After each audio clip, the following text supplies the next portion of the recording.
أعوذ بالله من الشيطان الرجيم. بسم الله الرحمن الرحيم. ولما توجه تلقاء مدين قال عسى ربي أن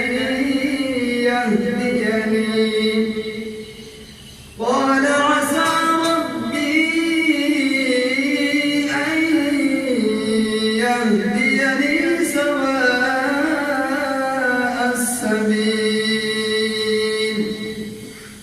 ولما ورد ماء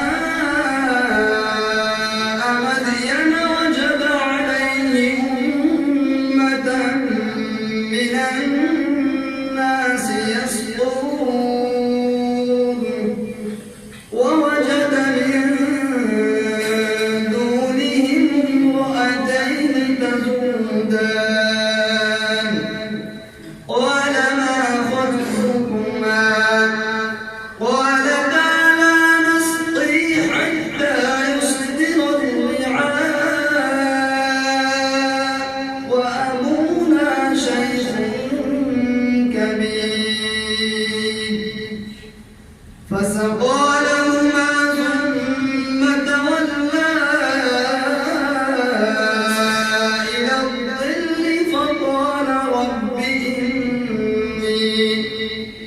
فقال رب إني لما أنزلت إلي من خير فقير. فجاءته إحداهما تمشي على استحياء قالت إن أبي يدعوك ليجزيك أجر ما سقيت لنا.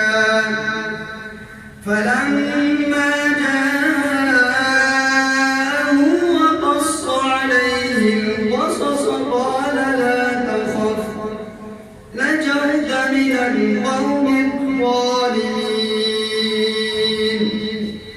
قالت إحداهما يا أبت استأجره إن خير من استأجرت القوي الأمين. قال إني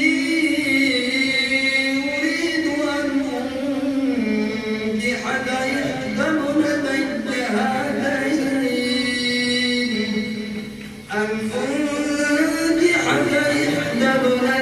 هاتين على